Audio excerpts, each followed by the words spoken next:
నేను నిన్ను పేరు పెట్టి పిలిచి ఉన్నాను, నీవు నా సొత్తు, నాకు చెందినటువంటి వాడవు. ప్రభు నీతో మాట్లాడుతున్నాడు. ప్రభు అంటున్నాడు, యు ఆర్ మైన్, నీవు నా సొత్తు అంటున్నాడు. నీవు ప్రభు రక్తం చేత కడగబడితే, యేసుక్రీస్తు ప్రభుని అంగీకరించినట్లయితే, యేసయ్య బిడ్డలుగా నీ లోకంలో కొనసాగుతున్నట్లయితే ప్రభు చెప్తున్నాడు, యు ఆర్ మైన్, నీవు నా సొత్తు అంటున్నాడు. నువ్వు ప్రభువుకు చెందినటువంటి వాడు, నువ్వు ప్రభువుకు చెందినటువంటి దానవు.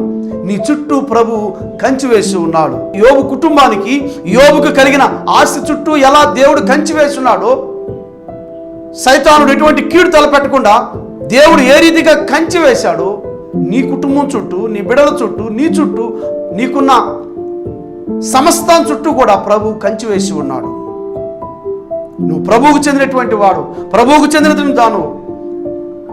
నీ చుట్టూ ఆయన కంచి వేసి ఉన్నాడు. నీకు ఎటువంటి అపాయం సంభవింపదు, ఏ కీడు నీకు సంభవింపదు, నీ గుడారం ఏ తెగులు సమీపించదు. ప్రభు నీకు సహాయం చేస్తాడు. ఆయన నీ చుట్టూ కంచి వేసి ఉన్నాడు. ఏ దుష్టుడు, ఏ సాతాను, ఏ కీడు నీకు తలపెట్టాడు. ఎందుకంటే ప్రభు రక్తం చేత కడగబడినటువంటి వాడు, ప్రభు రక్తం చేత కడగబడినటువంటి దానవు. ఆయన నీ చుట్టూ కంచి వేసి ఉన్నాడు. నీవు, నేను, మనందరి చుట్టూ ప్రభు ఆయన కంచి వేసి ఉన్నాడు. దుష్టునికి ఎలాంటి అధికారం లేదు మన మీదకి రావడానికి.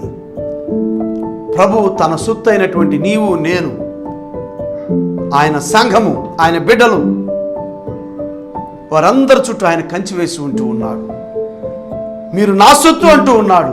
నువ్వు భయపడవద్దు అంటున్నాడు.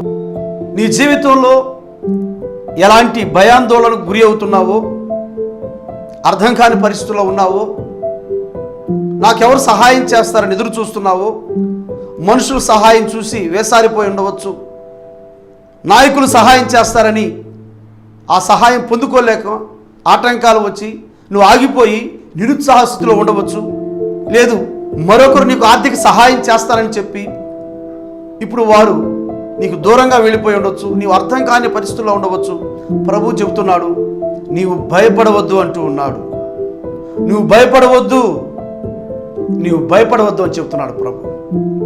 నిన్ను పేరు పెట్టి నేను పిలిచాను, నీవు నా సొత్తు అంటున్నాడు.